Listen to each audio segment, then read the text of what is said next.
Welcome back to part 2 of my special with Adam Whittington, founder of PRC.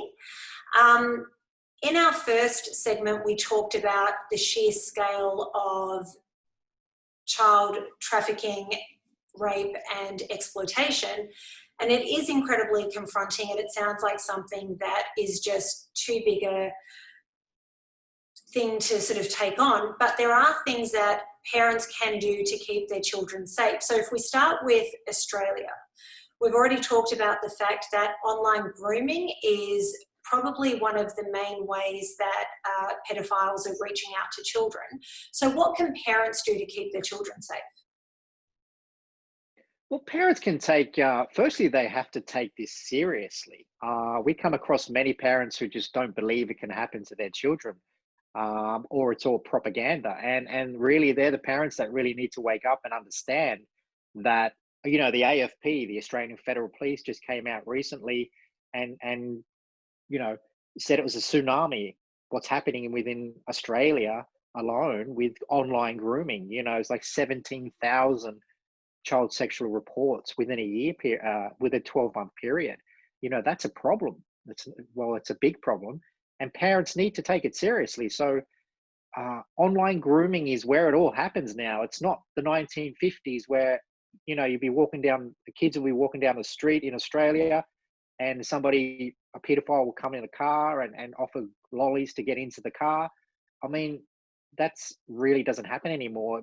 A little bit, but not so much. It's online grooming where pedophiles have turned to catch kids. And very simple tips that we promote quite often as 2 really simple basic tips that parents can teach their kids, and it can be quite safe. And they are, one is to never accept a friend request from anybody that children have never met.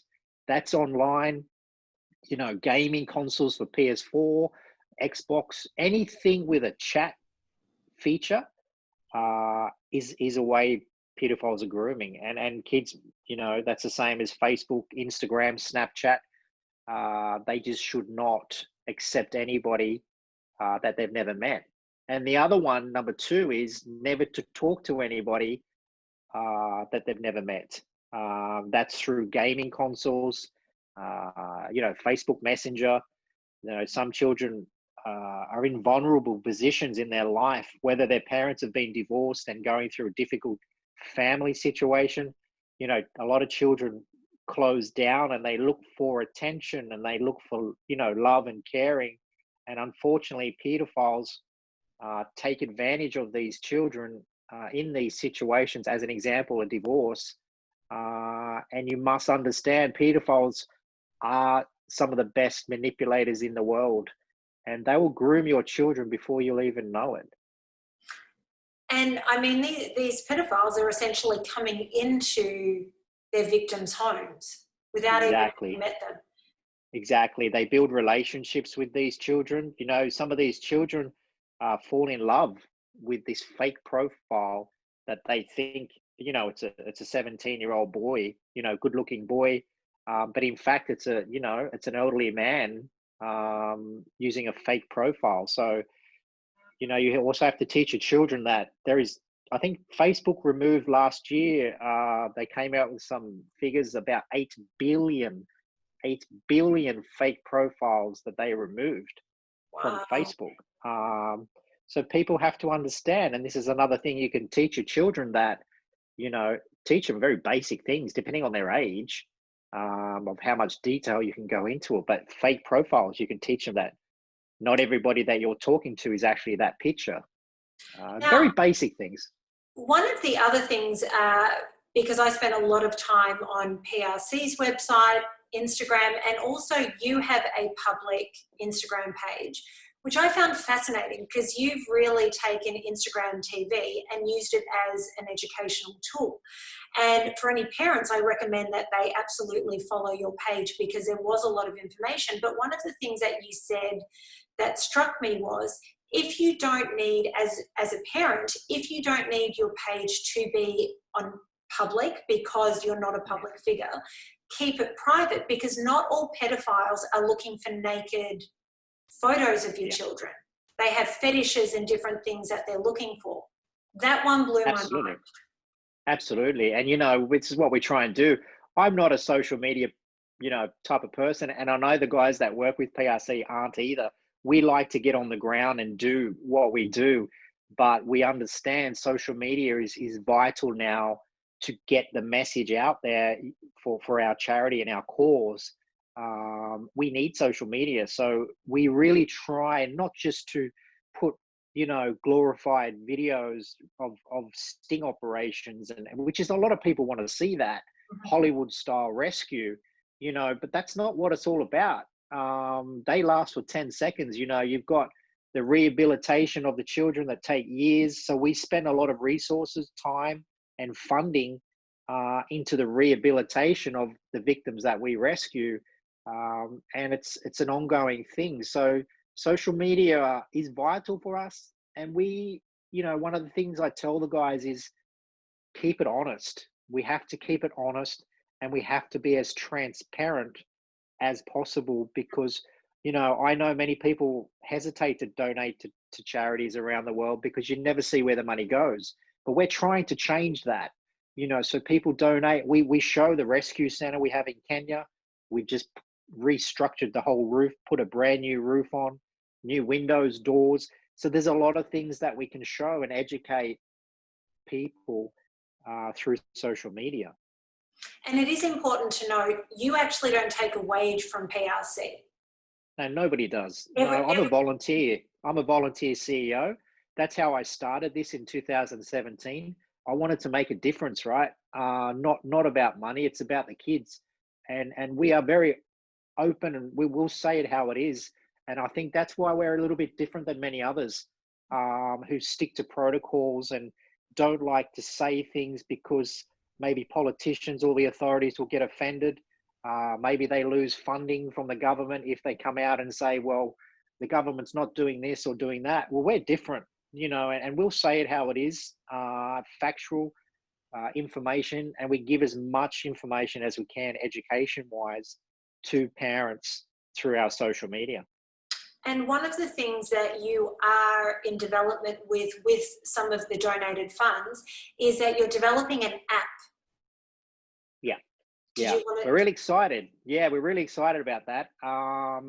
It's basically because we come across when we work, we come across people traveling. I've done it many times with my family when we traveled.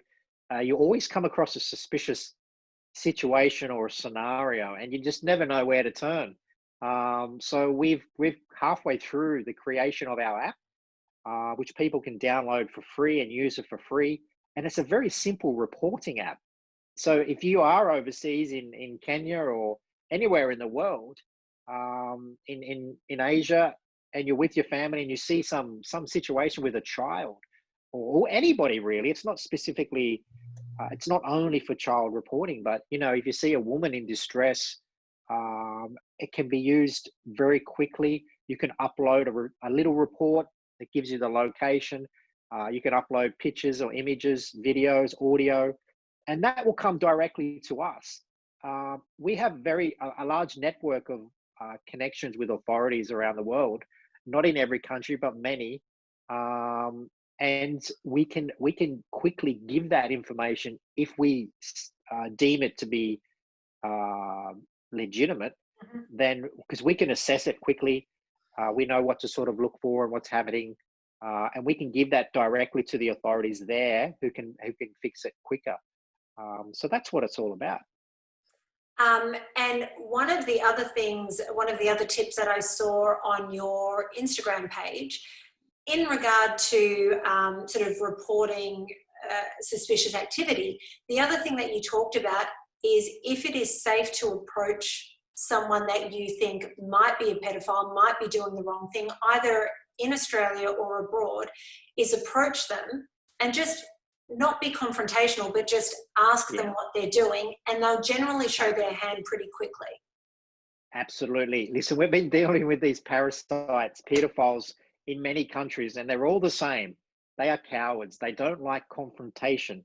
Now, we always recommend, obviously, not to be violent. You don't have to be violent because you'll end up in trouble more than them. So what you need to do is just keep you calm, keep cool. And this could be a situation which I explained. One of my followers on Instagram the other day messaged me about a situation in a park Mhm. where an old man was dressed as a security guard with some dodgy security uniform on, who was there for a few hours, using his phone, taking pictures, what she thought, speaking to some elderly kids. You can confront them a nice way, but at the same time, you can call the police before you do that. And when you can question them, right? If they're in a uniform, security uniform, ask them for their identification. All security guards have or must show their ID. There's a few things you can do, but the last thing you want to do is start getting angry, and because I can guarantee you, most of the time in that situation, they're not committing a crime, Hmm. so the police will not act. So it's a but if you can deter them, and one of the other biggest things is if you can gather evidence, you can take pictures of him, take a video of him if he's in a car, or he or she, because there are female pedophiles. If they get into a car, take the registration number, because you never know the amount of missing children that are never talked about, never released by the authorities. You could possibly have a suspect for a future kidnapping or sexual abuse case 2 weeks later, 3 weeks later, a month later. When you hear it on the news in the same location, you could put two and two together and then contact the police. And here you have this video and footage of this person in the past that was acting suspicious, and he could be the suspect. So you have to do it very smartly. And the reality is, if it is a security guard, he would have no issue with telling you who he is, why he's there, Yeah. showing you Yeah. his identification. I mean, that's Yeah, just the you'll reality see of it. the You'll situation. see it straight away. You'll see it straight away when you confront them in a nice way. It doesn't have to be. You don't have to be angry. You'll see their reaction straight away. They'll want to get out of there, or come up with some. If they're very confident, if they've been in that situation before, the paedophile, that Mhm. they've been confronted, they'll come up with a story, so just take notes. Get your phone out. Have a friend with you. Video everything. Because you just never know what you could use the evidence for. Well, it's nice to know, speaking to you, that there are some very simple things that we can do to keep our own children and other children safe and actually make a difference in something that just seems so overwhelming. So thank you for giving those tips to us. If you aren't already following Adam Whittington on Instagram, I suggest that you do, because the tips really are fantastic. The questions that come through are great to hear other people thinking the same things, and the information you give is invaluable, and of course following PRC as well. So we are going to come right back with part 3.